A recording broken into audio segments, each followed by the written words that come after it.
Roh Kudus, Kau hadir di sini. Roh Kudus, ku mengasihimu. Kau lembut, Kau manis, Kaulah penghiburku, penolongku, diutus Bapakku. Ku buka hati untuk Roh-Mu Tuhan.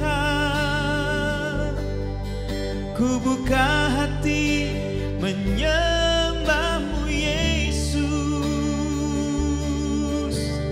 Jamahlah kami, penuhi kami dengan kuasa Allah Maha Tinggi.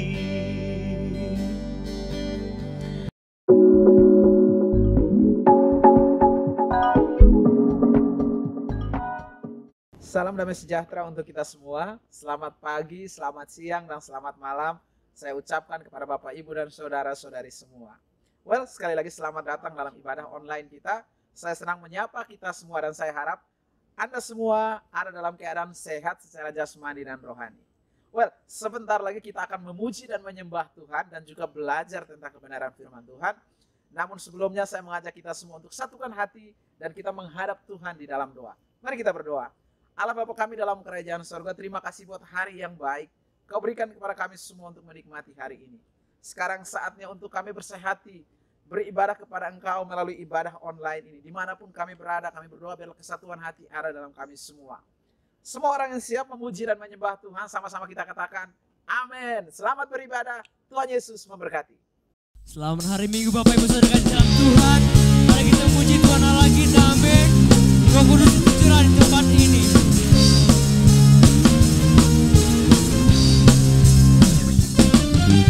Roh Kudus tercurah di tempat ini. Urapannya yang ajaib memulihkan umatnya. Roh Kudus tercurah bagi gerejanya, membangkitkan umat pilihannya.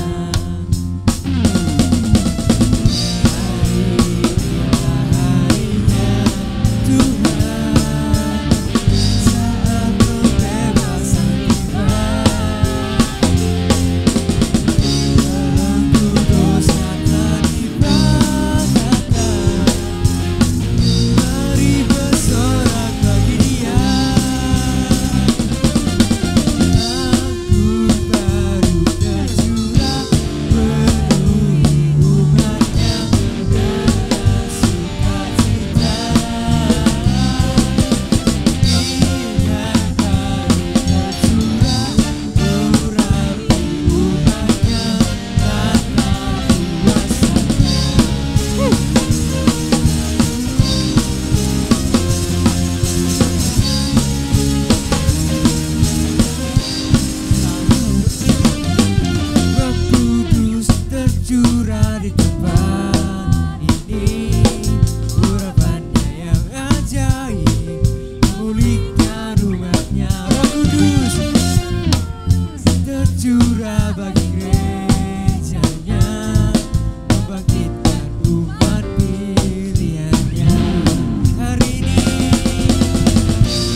tercurah, urapi umatnya, nyata kuasa. Jauh lebih keras lagi katakan.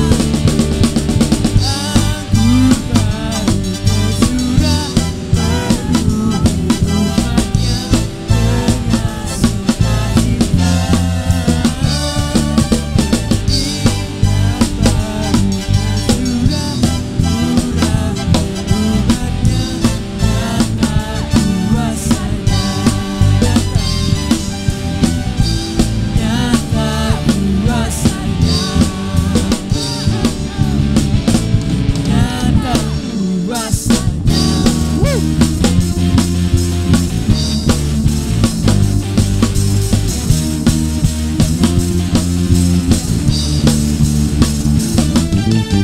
Berkemudian bagi Tuhan Allah kita, ada gerakan doa Allah di sini.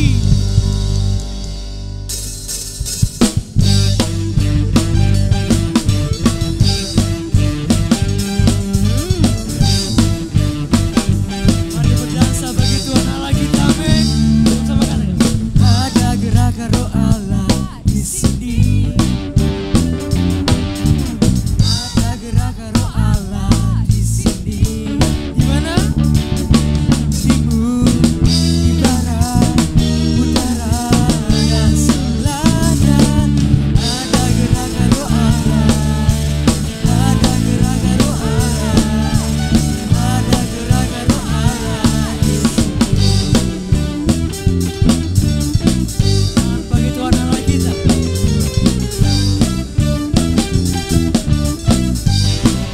Katakan, ada gerakan roh Allah di sini. Sekali lagi, ada gerakan roh Allah di sini. Di hidupku, di jiwa, dalam roh, hatiku. Ada gerakan roh Allah. Ada gerakan roh Allah. Ada gerakan roh Allah di sini.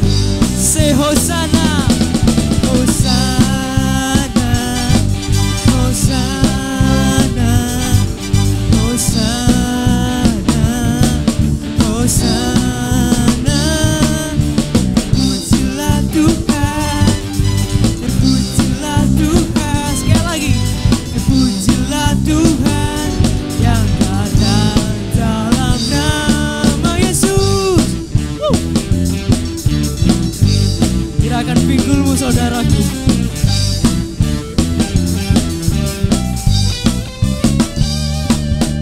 Ada gerakan roh Allah di sini. Haleluya. Ada gerakan roh Allah di sini. Di timur, di barat, utara, dan selatan. Ada gerakan roh Allah. Ada gerakan roh Allah. Sekali lagi, ada gerakan roh Allah di sini. Say Hosanna, Hosanna, Hosanna, Hosanna, Hosanna. Pujilah Tuhan, pujilah Tuhan, pujilah Tuhan yang datang dalam nama Yesus. Musik memuji Tuhan.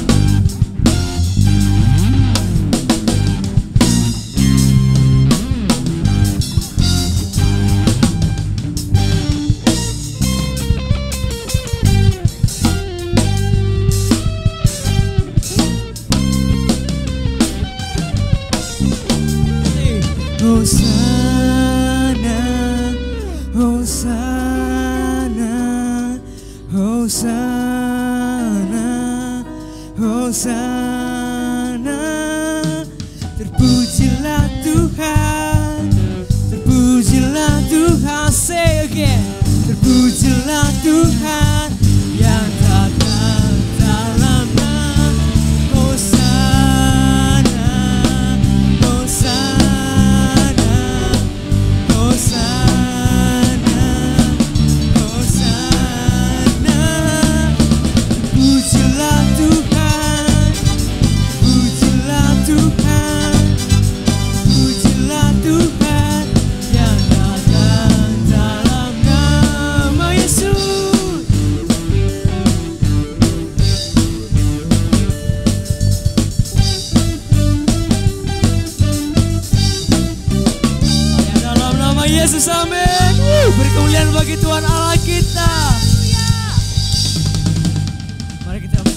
hati kita untuk menyembah nama Tuhan.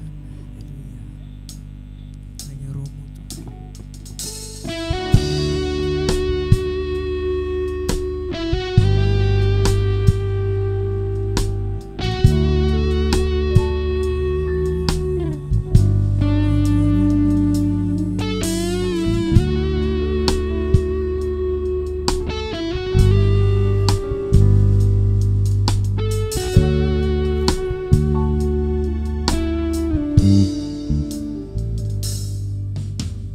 Roh-Mu yang hidup menuhiku,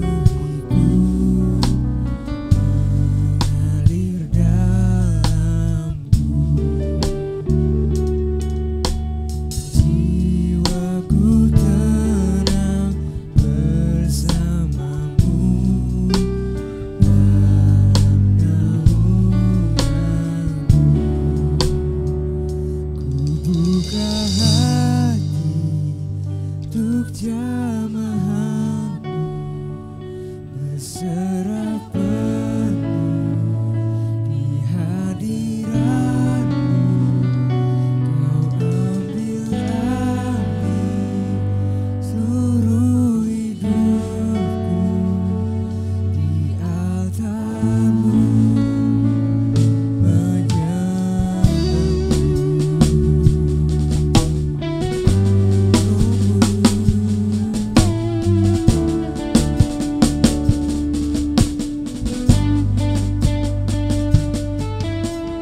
Roh-Mu yang kudus, pulihkanku. Engkaulah damaiku.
Shalom. Kita berjumpa lagi hari ini. Ibu bapak saudara-saudari, firman Tuhan yang saya beri tema karunia-karunia Roh Kudus. Satu cerita yang menarik bagi saya, Catherine anak saya pada waktu mengambil topik skripsi buat tugas akhir sarjananya, itu dibagi menjadi 11 bidang kedokteran gigi. Dari 11 bidang itu, ada yang diambil 9 orang per bidangnya. Ada yang 20 orang, dan ada yang 3 orang, dan ada yang 2 orang, dan seterusnya.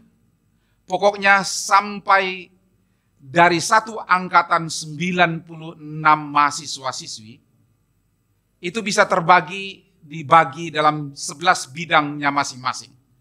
Pada waktu hari pengambilan topik bidang skripsinya itu, dipakai cara undian, ibu bapak saudara-saudari. Jadinya misalnya bidang A membuka tempat untuk 10 orang mahasiswa. Nah, nanti siapa saja yang mau masuk di dalam bidang itu bisa mengajukan namanya. Dan nanti diambil dalam bentuk undian yang dipakai model kertas, ditulis, ditaruh di dalam gelas. Lalu masing-masing mahasiswa mengambil kertasnya. Kalau di atas kertasnya kosong, tanpa tulisan apa-apa, berarti mahasiswa itu tidak bisa masuk ke dalam bidang tersebut. Tetapi kalau kertas itu ada tulisan dalam bidangnya, mahasiswa yang bersangkutan masuk mengambil bidang dan topik yang telah ditentukan oleh seorang dosen. Dan pada waktu itu tinggal 3 atau 4 bidang yang sisa. Mayoritas para mahasiswa seangkatannya sudah pada masuk di bidangnya masing-masing. Lalu pas ada bidang kedokteran gigi anak yang cuman dibuka tempat buat 3 orang mahasiswa. Catherine maju sama ada kurang lebih ada 20 orang mahasiswa lainnya untuk mengambil undiannya. Waktu ambil undian itu, sisa tempat buat kedokteran gigi anak tinggal 1 slot saja. Dan kertasnya masih ada 5-6 kertas. Pada giliran Catherine maju, ambil undiannya, timbul di dalam hatinya. Apapun yang terjadi, mau dapat atau tidak dapat, I will do my best. Aku akan lakukan yang terbaik.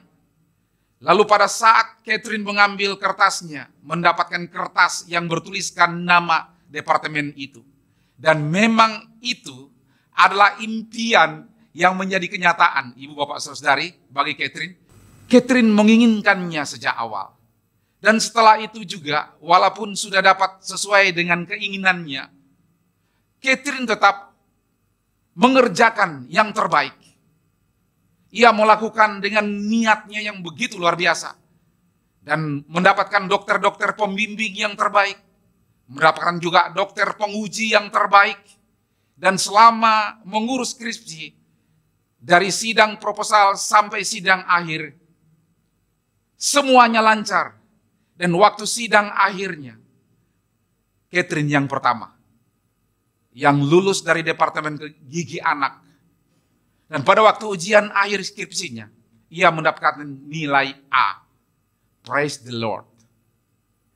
Bapak, Ibu, saudara-saudari yang dikasihi oleh Tuhan Yesus, kita perlu mengetahui bersama bahwa pengetahuan yang kita miliki ini sangat terbatas dan hanya kita memiliki sampai hari ini.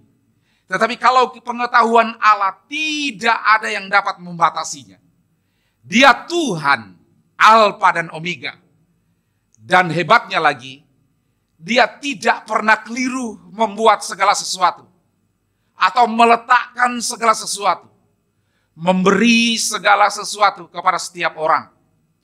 Manusia seringkali tidak mengenal pekerjaan Allah dari awal sampai belakang. Dan kita harus mau belajar untuk mengenali jalan-jalannya. Nah, pada hari ini kita akan belajar bersama-sama tentang karunia-karunia Roh Kudus. Ibu bapak saudara-saudari, ada rupa-rupa karunia, tetapi satu roh. Dan ada rupa-rupa pelayanan, tetapi satu Tuhan. Dan ada berbagai-bagai perbuatan ajaib, tetapi Allah adalah satu yang mengerjakan semuanya dalam semua orang. Tetapi kepada tiap-tiap orang dikaruniakan penyataan Roh Kudus untuk kepentingan bersama. Sebab kepada yang seorang Roh memberikan karunia untuk berkata-kata dengan hikmat, dan kepada yang lain Roh yang sama memberikan karunia berkata-kata dengan pengetahuan. Kepada yang seorang Roh yang sama memberikan iman, dan kepada yang lain ia memberikan karunia untuk menyembuhkan. Kepada yang seorang Roh memberikan kuasa untuk mengadakan mujizat, dan kepada yang lain ia memberikan karunia untuk bernubuat, dan kepada yang lain lagi ia memberikan karunia untuk membedakan bermacam-macam roh. Kepada yang seorang ia memberikan karunia untuk berkata-kata dengan bahasa roh, dan kepada yang lain ia memberikan karunia untuk menafsirkan bahasa roh itu. Tetapi semuanya ini dikerjakan oleh Roh yang satu dan yang sama, yang memberikan karunia kepada tiap-tiap orang percaya secara khusus, seperti yang dikehendakinya. Menarik sekali, Bapak, Ibu, Saudara-saudari, karunia Roh Kudus adalah pemberian Tuhan kepada kita semua. Kita tidak bisa memilih, menuntut, ataupun mengejarnya, karena bentuknya adalah pemberian, dan kita harus berani menerima ini dengan iman. Kalau kita percaya kepada Yesus Kristus, Juru Selamat, Roh Kudus akan tinggal di dalam kita. Karena itu kita harus mengenalnya dan harus tahu apa yang Dia ingin lakukan dalam hidup kita. Jika saudara punya hubungan yang dekat dengan Roh Kudus, saudara akan bisa menerima karunia-karunia ini. Ibu, bapak, saudara-saudari yang dikasihi oleh Tuhan Yesus, kalau kita memperhatikan buku dasar kekristenan, pola hidup dalam kerajaan Allah, dan juga di dalam firman Tuhan yang terdapat dalam 1 Korintus pasalnya yang ke-12, ayatnya yang ke-7 sampai ayat yang ke-10, maka kita akan menemukan ada 9 karunia Roh Kudus yang di dalamnya dibagi menjadi 3 kelompok bagiannya masing-masing. Mari ibu, bapak, saudara-saudari, saya akan baca terlebih dahulu dalam 1 Korintus pasalnya yang ke-12, ayat yang ke-7 sampai dengan ayatnya yang ke-11. Tetapi kepada tiap-tiap orang dikaruniakan penyataan Roh Kudus untuk kepentingan bersama. Sebab kepada yang seorang Roh memberikan karunia untuk berkata-kata dengan hikmat, dan kepada yang lain Roh yang sama memberikan karunia untuk berkata-kata dengan pengetahuan. Kepada yang seorang Roh yang sama memberikan iman, dan kepada yang lain ia memberikan karunia untuk menyembuhkan. Kepada yang seorang Roh memberikan kuasa untuk mengadakan mujizat, dan kepada yang lain ia memberikan karunia untuk bernubuat, dan kepada yang lain ia memberikan karunia untuk mengadakan bermacam-macam roh. Kepada yang seorang ia memberikan karunia untuk berkata-kata dengan bahasa roh, dan kepada yang lain ia memberikan karunia untuk menafsirkan bahasa roh. Ayat yang ke-11, tetapi semuanya ini dikerjakan oleh Roh yang satu dan yang sama, yang memberikan karunia kepada tiap-tiap orang secara khusus kepada yang dikehendakinya. Mari kita akan lihat satu persatu di dalam pembahasan kita hari ini. Kelompok yang pertama disebut karunia pewahyuan. Salah satunya berupa karunia berkata-kata dengan pengetahuan. Karunia berkata-kata dengan hikmat dan karunia untuk membedakan bermacam-macam roh.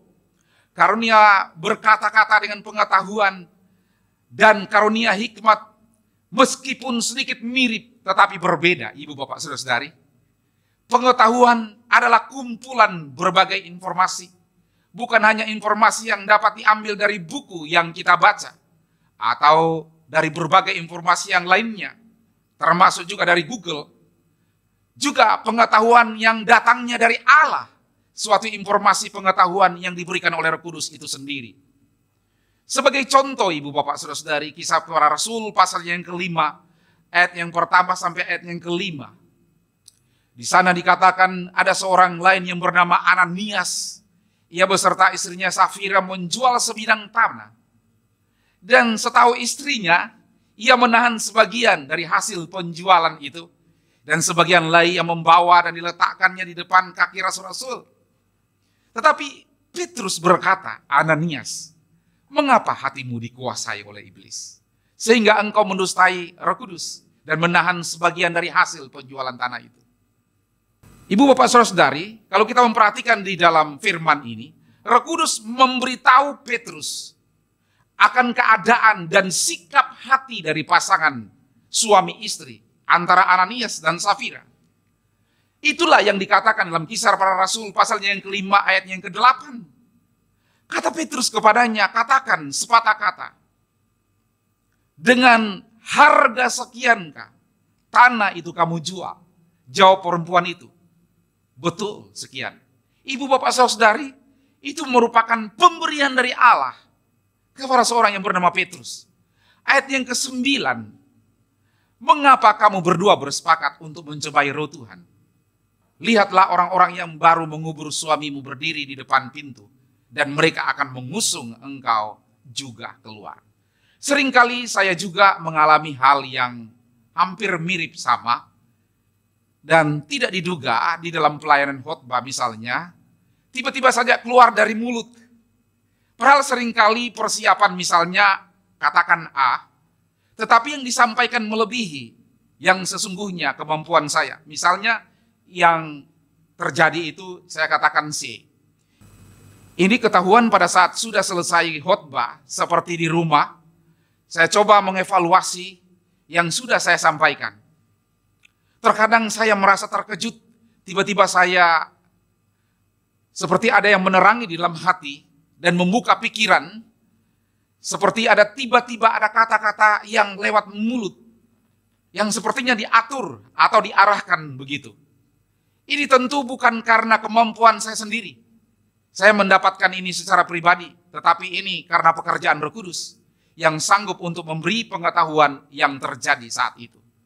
Itulah karunia yang tersedia bagi orang yang percaya dan yang dekat dengan Roh Kudus.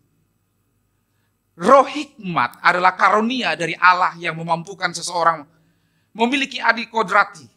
Olehnya kita mengetahui bagaimana kita dapat menyelesaikan suatu masalah dengan cara yang cepat.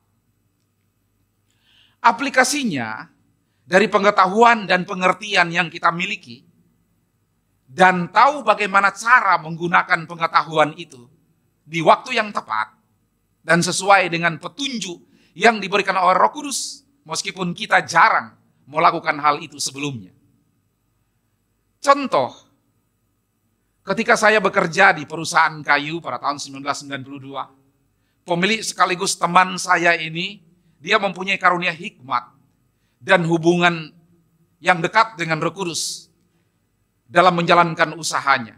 Dan ini membuat dia berhasil meski apa yang dilakukan tidak sesuai seperti yang dilihat oleh orang lain atau cara orang lain, tetapi seperti melawan arus, ibu bapak saudara-saudari. Karena begitu banyaknya masalah yang ia hadapi ketika berada di hutan. Kebetulan saya berada di dalam perusahaan di mana dia memimpin. Dan saya melihat ada satu keberhasilan yang luar biasa dalam hidupnya. Ada kata-kata juga yang menarik yang setiap hari yang saya dengar. Terkadang dia berkata bahwa Roh Kudus yang memberikan penerangan, kita tetap percaya kepadanya. Dan buktinya perusahaannya yang saya lihat bersama-sama bahwa perusahaannya cukup berhasil. Di dalam keluarga juga yang kita bina dengan baik. Kalau ada Roh Kudus yang ada di dalamnya, kita mempunyai hikmat, ada wisdom, maka hubungan yang dekat dengan Roh Kudus terjalin dengan sendirinya membuat rumah tangga menjadi rumah tangga yang terbaik. Bukankah itu yang dikatakan oleh firman Tuhan dalam Pengkhotbah 10 ayat yang ke-10? Jika besi menjadi tumpul dan tidak diasah, maka orang harus memperbesar tenaga. Tetapi yang terpenting untuk berhasil adalah hikmat. Karunia untuk membedakan bermacam-macam roh, dimulai dari yang kita pelajari, ibu bapak saudara-saudari. Hidup kita ini terdiri dari apa yang kelihatan dan apa yang tidak kelihatan. Ada roh yang berasal dari Tuhan dan ada juga roh yang berasal dari si jahat. Tahun 2020 yang lampau, tahun kemarin, kami mengadakan pelayanan di Sulawesi Tengah Dan beberapa kota yang kami singgahi untuk bermalam disebabkan karena perjalanan yang sangat jauh. Dengan mobil yang kami kendarai malam itu kira-kira pukul 24 jam 12 malam. Jalan yang kami lalui tiba-tiba jalan yang cukup besar. Jalan yang beraspal, jalan yang strategis, yang menghubungkan dari kota yang satu ke kota yang lain. Tiba-tiba terjadi hal yang tidak baik, karena jalan yang besar berubah menjadi jalan yang berkelok-kelok dan menuju hutan. Dan saya merasakan seperti mata saya itu seperti tertutup. Dan dalam hitungan menit saya merasa seperti ada satu tekanan yang luar biasa. Dan saya mulai berteriak, berdoa peperangan rohani untuk mengusir roh jahat yang berada di daerah di mana kami berada, di sekitar kami.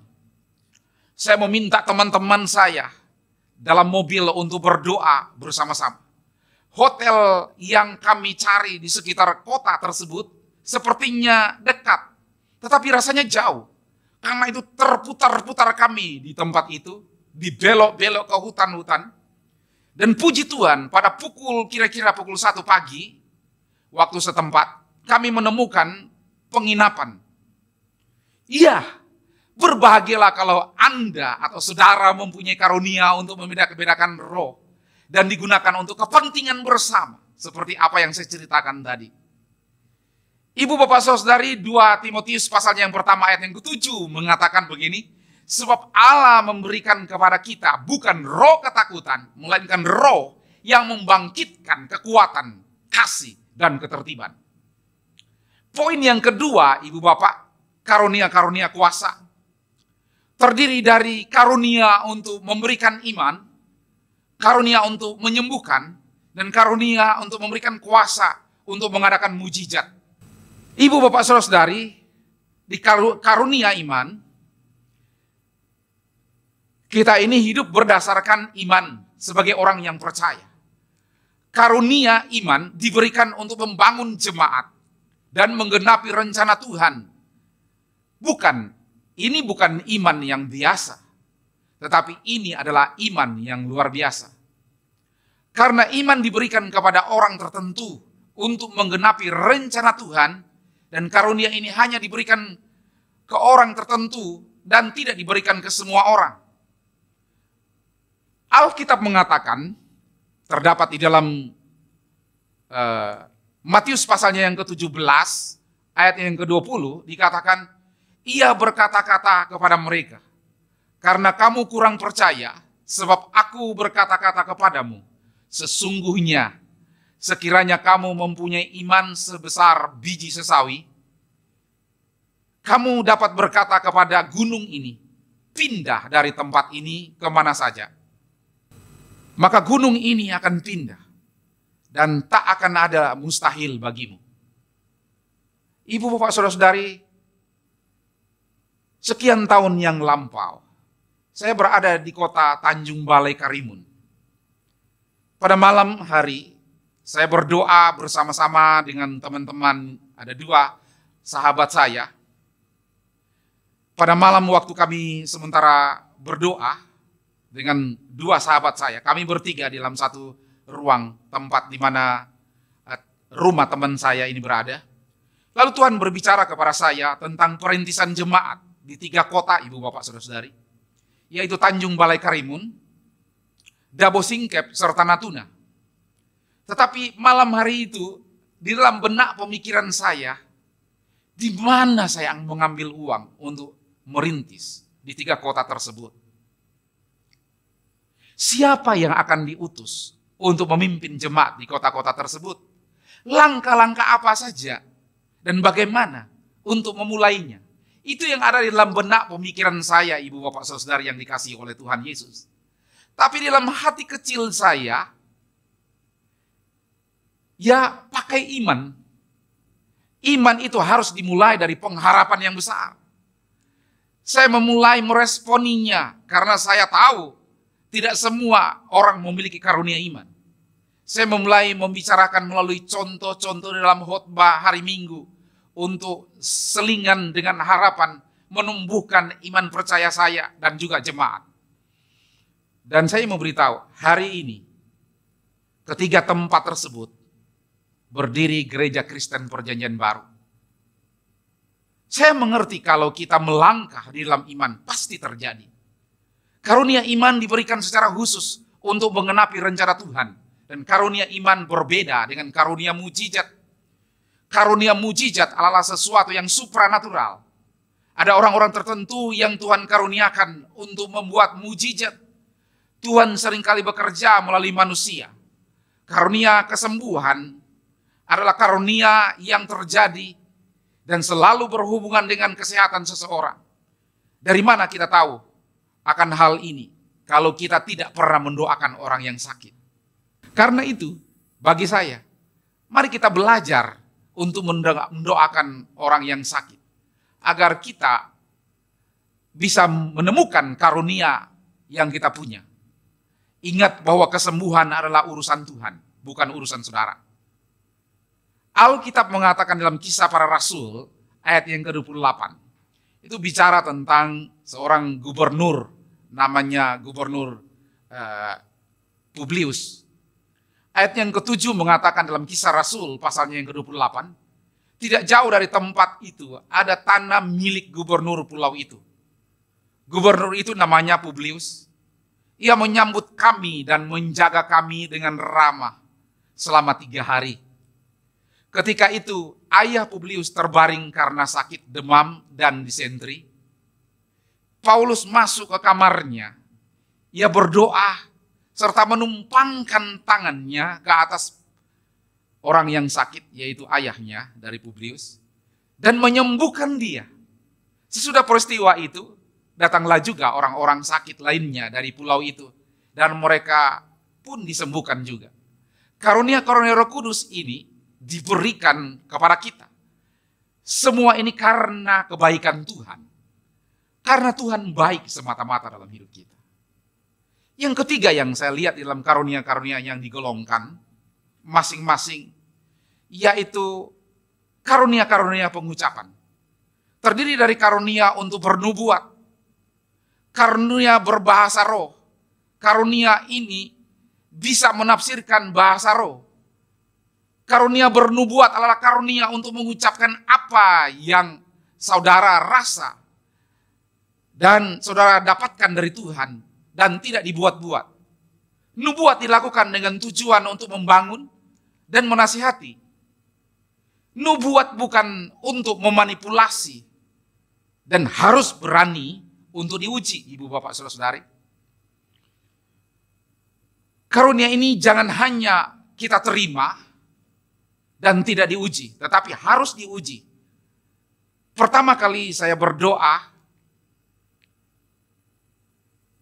sekian tahun yang lampau di satu tempat bersama-sama dengan beberapa orang yang salah satu hamba Tuhan sudah meninggal, sudah wafat. Saat itu di dalam lingkungan kami sementara kami berdoa, ada nubuatan untuk saya yang akan saya lakukan di dalam pelayanan di pulau-pulau. Dan sesudah itu sekian tahun kemudian terjadi, ibu bapak saudari. Saya percaya kalau nubuatan itu harus diuji. Lalu ada juga hal yang kedua yang pernah terjadi dalam hidup saya. Satu kesempatan saya berada di luar negeri di kota Shanghai di China.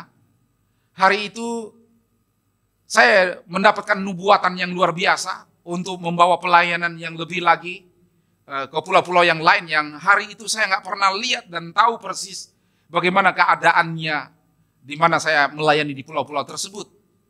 Lalu sekian tahun kemudian baru saya mengerti bahwa sementara digenapi pelayanan-pelayanan tersebut yang telah disampaikan melalui hamba Tuhan di nubuatan di China.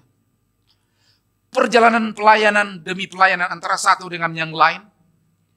Pada satu ketika saya dengan istri berada di satu gereja di Calvary Church di Filipina. Jemaatnya cukup banyak, 75.000. Hari itu saya dinubuatkan dan ada semua tadi yang saya sampaikan ada rekamannya sampai hari ini. Dan hari itu nubuatannya begitu luar biasa. Yang pertama nubuatan untuk saya dan yang kedua nubuatan untuk istri. Saya memberitahu itu terjadi 2 tahun kemudian di dalam pelayanan hari-hari ini. Saya pikir nubuatan itu harus diuji dengan waktu. Para hamba-hamba Tuhan yang bernubuat tadi, saya tidak pernah mengenal antara satu dengan yang lain. Mereka terpisah. Pada saat saya berada di dalam ruangan yang terpisah, apalagi di kota-kota di luar negeri, tentunya saya tidak pernah melihat hamba Tuhan tersebut. Tetapi waktu disampaikan saya mengujinya dengan waktu. Dan hari ini saya ingin memberitahu semua seiring dengan berjalannya waktu yang panjang tentunya. Saya lebih sungguh-sungguh untuk mengujinya. Semua telah terjadi oleh karena kebaikan Tuhan semata dalam hidup setiap orang. Baik itu saya sendiri maupun saudara yang mengalami mujizat. Alkitab mengatakan dalam 1 Korintus pasalnya yang ke-13 ayat yang ke-3. Di sana dikatakan, dan sekalipun aku membagi-bagikan segala sesuatu yang ada padaku, bahkan menyerahkan tubuhku untuk dibakar, tetapi jika aku tidak mempunyai kasih, sedikit pun tidak ada faedahnya bagiku. Tentang nabi-nabi, baiklah 2 atau 3 orang di antara berkata-kata dan yang lain menanggapi apa yang mereka katakan. Itu di dalam bagian yang lain tentunya.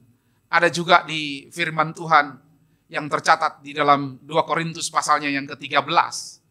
Ini adalah untuk ketiga kalinya aku datang kepadamu, baru dengan keterangan 2 atau 3 orang saksi, suatu perkara sah. Ibu, bapak, saudara-saudari, kurang lebih 15-17 tahun yang lampau, saya itu tinggal di salah satu kota di Samarinda. Ada 2 orang hamba Tuhan yang berbeda. Saya kenal hari itu karena saya diberikan kepercayaan untuk terlibat di dalam pelayanan mereka. Dan hari itu saya mendengarkan ada kata-kata yang hebat terjadi antara 2 orang yang berbeda tentunya. Satu yang bernubuat, tetapi satu yang menerjemahkannya. Ibu, bapak, saudari, apa yang dikatakan oleh Alkitab yang barusan saya membacakannya, saya percaya ini merupakan peneguhan. Dikatakan, saya bacakan sekali lagi, tentang nabi-nabi, baiklah 2 atau 3 orang di antaranya berkata-kata, yang lain menanggapi apa yang mereka katakan. Luar biasa, itu terjadi sekian belas tahun yang lampau. Dan saya percaya kalau itu terjadi, maka nubuatan-nubuatan sebagaimana yang dicatat di dalam 1 Korintus pasalnya yang ke-12 ini, kalau kita percaya, itu pasti digenapi dalam kehidupan kita. Karena itu, ujilah segala sesuatu dan peganglah yang baik. Pertanyaannya, bagaimana cara yang terbaik untuk bisa dilakukan menguji nubuatan? Minimal ada 3 hal. Yang pertama, apakah nubuatan itu sesuai dengan firman Tuhan? Nah, kalau tidak sesuai dengan firman Tuhan, jangan percaya. Yang kedua, apakah nubuatan itu meninggikan Yesus Kristus atau tidak? Yang ketiga, apakah nubuatan itu membangun, menasihati, atau menghibur di dalam kehidupan kita, atau di dalam satu kesatuan di mana kita berada di sana? Bukankah itu yang dikatakan oleh Alkitab? Janganlah padamkan roh, dan janganlah anggap rendah nubuat-nubuat. Ujilah segala sesuatu dan peganglah yang baik. Yang seterusnya, karunia berbahasa roh adalah karunia untuk mengucapkan hal-hal yang saudara dapat dari Tuhan dan dapat membangun iman saudara sendiri. Karunia berbahasa roh ini bisa timbul dan terjadi melalui nyanyian atau pengertian akal budi saudara. Seringkali di saat saudara tidak tahu untuk merespon apa saat berhadapan dalam situasi tertentu, maka bahasa roh akan menjadi sesuatu yang menguntungkan untuk diri Anda. Saya bacakan juga dalam 1 Korintus pasalnya yang ke-14, ayat yang kedua, dikatakan begini, siapa yang berkata-kata dengan bahasa roh, tidak berkata-kata kepada manusia, tetapi kepada Allah, sebab tidak ada seorang pun yang mengerti bahasanya. Oleh roh ia mengucapkan hal-hal yang rahasia. Luar biasa, ibu, bapak, saudari yang dikasihi oleh Tuhan. Dalam kitab yang lain, di dalam Roma pasalnya yang ke-8 ayat 26 mengatakan, demikian juga roh membantu kita dalam kelemahan kita. Sebab kita tidak tahu bagaimana sebenarnya harus berdoa. Tetapi roh sendiri berdoa untuk kita kepada Allah dengan keluhan-keluhan yang tidak terucapkan. Luar biasa. karunia untuk menafsirkan bahasa-bahasa roh. Ada juga orang yang diberikan karunia untuk menerjemahkan bahasa roh dengan tujuan untuk membangun, menasihati, dan menghibur. Saya pernah mengenal orang yang bernama penginjil yang bernama Refli dan juga ibu dari seorang yang bernama Desi. Waktu itu terjadi di tahun 1992 yang lampau. Satu orang, Pak Refli ini bernubuat, si Mama Desi ini menyampaikan, menerjemahkan nubuatannya. Dan saya baru mengerti hari itu. Ternyata waktu ketika saya membuka Alkitab, sebagaimana yang dijelaskan oleh kitab Roma dan dalam 1 Korintus, saya menemukan yang terindah. Rupanya ada orang yang berkata-kata di dalam bahasa roh, ada juga orang yang menerjemahkannya. Karunia apapun yang Anda dapatkan, pastikan agar kita bisa menolong jemaat dan juga kita juga menjadi maju bersama-sama dengan jemaat. Berikan ruang bagi Roh Kudus di dalam doa pribadi saudara, maupun juga dengan doa keluarga, dengan karunia-karunia yang bisa termanifestasi di sana dan mendatangkan damai sejahtera tentunya. Alkitab mengatakan di dalam 1 Korintus pasal yang ke-14, yang ayat yang ke-12, demikian pula dengan kamu.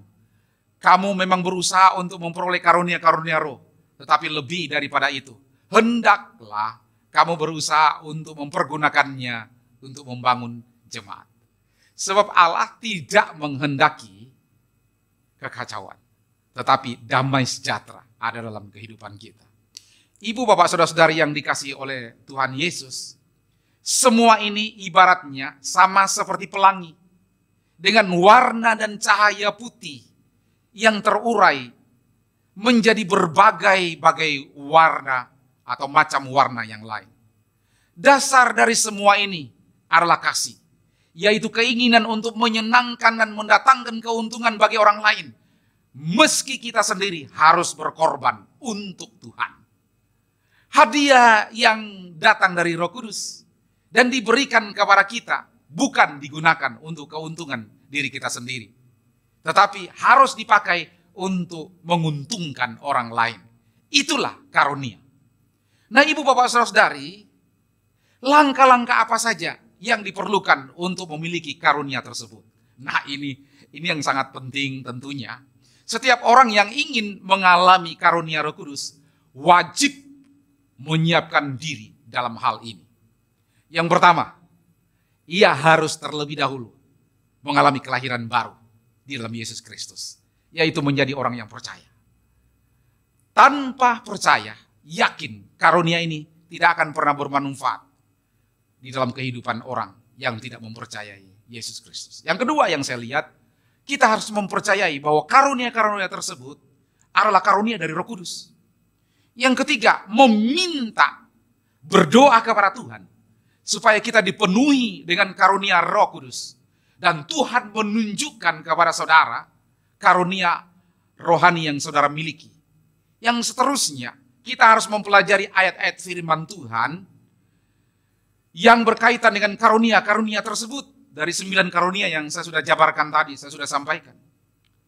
Dan kita harus perlu menyadari bahwa kita perlu memiliki paling sedikit 1 atau lebih dari karunia tersebut. Semua yang kita terima lewat karunia yang bekerja di dalam diri orang harus untuk kepentingan bersama.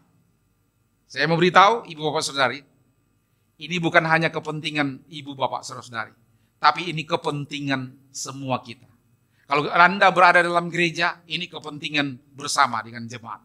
Kalau ada di dalam rumah tangga, ini karunia tersebut yang kita miliki harus berfungsi di dalam kehidupan rumah tangga saudara. Kesimpulan saya, melalui karunia-karunia tersebut yang saya sudah sampaikan dari karunia yang pertama sampai dengan karunia yang ke-9. Kita, orang yang percaya kepada Tuhan Yesus, wajib hidup meminta karunia-karunia Roh Kudus. Dari 9 karunia yang telah disampaikan, minimal kita harus memiliki 1 dari 9 karunia itu. Kita bersyukur kepada Tuhan. Karena kita memiliki karunia satu keuntungan yang lebih besar untuk kita boleh melayani Tuhan secara efektif dalam pelayanan. Kalau saudara dengan saya memiliki karunia. Dan karunia itu kita gunakan untuk kepentingan kerajaan Allah. Dan juga untuk kepentingan jemaat di mana kita melayani. Dan juga untuk kepentingan keluarga kita masing-masing. Mari kita akan berdoa bersama-sama untuk firman Tuhan. Bapa, di dalam nama Tuhan Yesus Kristus, hamba-Mu berdoa menyerahkan semua anak-anak-Mu, jemaat-Mu dimanapun mereka berada, para suami, istri. Aku doakan Tuhan menyertai dalam kehidupan mereka. Anak-anak mereka, dari playgroup sampai perguruan tinggi, memberkati di dalam studi mereka. Aku berdoa untuk seluruh kesehatan jemaat-Mu, diberkati oleh Tuhan dengan luar biasa. Aku percaya ada dalam perlindungan penyertaan-Mu. Berdoa untuk bisnis usaha mereka masing-masing. Apapun bisnis usaha yang mereka usahakan, buat itu berhasil ya Tuhan. Kami menyerahkan seluruh jemaat-Mu dimanapun mereka berada. Lindungi dari COVID ya Allah. Aku doakan kepada setiap mereka yang terpapar. Aku minta Tuhan campur tangan-Mu dalam kehidupan mereka. Bungkus mereka semua dengan kuasa darah-Mu dimanapun mereka berada hari ini. Aku berdoa semua kuasa-kuasa kegelapan Engkau tidak akan berhak dalam kehidupan anak-anak-Mu. Berkati semua pekerjaan mereka. Setiap jemaat yang mencari pekerjaan mereka akan menemukan pekerjaan yang terbaik. Berkati kehidupan rumah tangga mereka. Berkati kehidupan masa depan mereka. Aku berdoa untuk bangsa dan negara ini dalam tangan-Mu. Tuhan sertai, Tuhan memberkati. Berkati juga untuk seluruh baik itu kabinet yang ada, yang saat ini sementara para menteri menangani pandemi COVID-19 di seluruh tanah air Indonesia. Di pelbagai sektor kehidupan, aku doakan Tuhan juga menyertai dan memberkati. Kami percaya Indonesia akan bangkit. Indonesia akan mengalami lawatan Tuhan. Dan Indonesia akan mengalami kebangkitan ekonomi. Terima kasih Tuhan Yesus. Tutup bungkus kami semua yang telah mendengarkan firman-Mu dengan kuasa darah-Mu. Kami sungguh bersyukur untuk hari ini. Hari di mana kami boleh mengalami Tuhan dengan sempurna adanya. Di dalam nama Tuhan Yesus Kristus, Allah kami yang hidup, kami mengucap syukur dan berdoa. Kita semua yang percaya katakan, amin. Tuhan memberkati kita semua. Demikian ibadah kita pada hari ini. Bapak, Ibu, dan saudara-saudari dapat membagikan link ibadah online kita kepada rekan-rekan yang lain, supaya mereka juga dapat beribadah melalui ibadah online ini untuk memuji dan memuliakan nama Tuhan.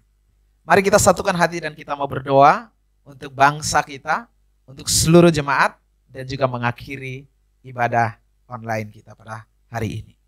Tuhan, terima kasih sebagai umat-Mu, kami sehati berdoa menyerahkan bangsa kami dari Sabang sampai Merauke ke dalam tangan kasih-Mu ya Tuhan. Kami memohon anugerah-Mu, memohon perlindungan-Mu, kuasa-Mu, berkat-Mu atas Indonesia. Kami juga memohon berkat Tuhan atas kota Batam, kota yang kami cintai ini Tuhan. Memberkati kota ini. Semua orang yang ada di negeri ini, khususnya mereka yang terpapar COVID, Tuhan biarlah pengharapan ada di hati mereka.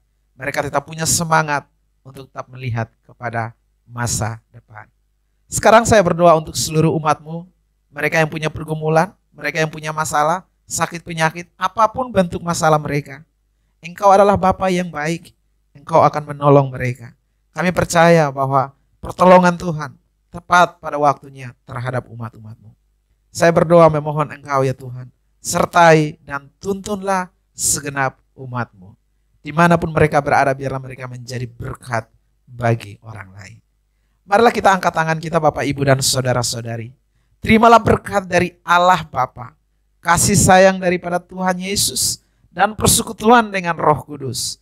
Dimanapun Anda berada, biarlah melalui kehidupan Anda, nama Yesus terus dipermuliakan. Segala berkat ini kita terima dalam satu nama, Yesus Tuhan. Setiap kita yang percaya sama-sama kita katakan, amin. Tuhan Yesus memberkati. Sampai jumpa di dalam ibadah online yang akan datang.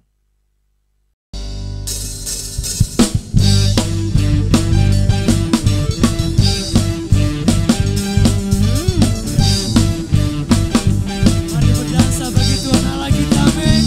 Sama kata, ada gerakan roh Allah di sini. Ada gerakan roh Allah di sini. Gimana?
gerakan roh Allah di sini.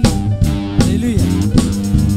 Ada gerakan roh Allah di sini. Di timur, di barat, utara dan selatan. Ada gerakan roh Allah. Ada gerakan roh Allah. Sekali lagi, ada gerakan roh Allah di sini. Say Hosanna.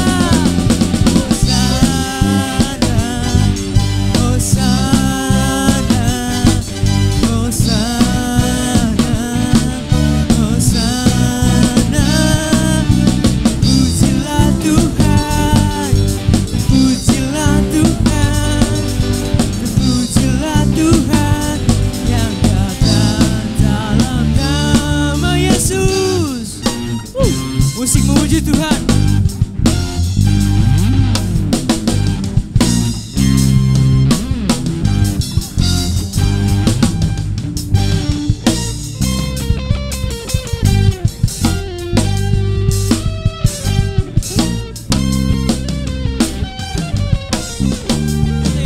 Hosanna, Hosanna,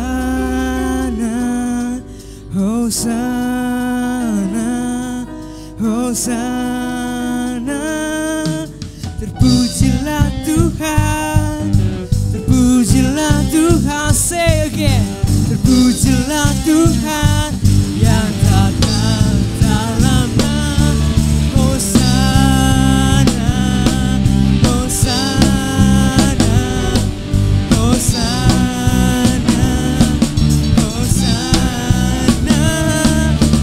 Terpujilah Tuhan, terpujilah Tuhan, terpujilah Tuhan yang datang dalam nama Yesus.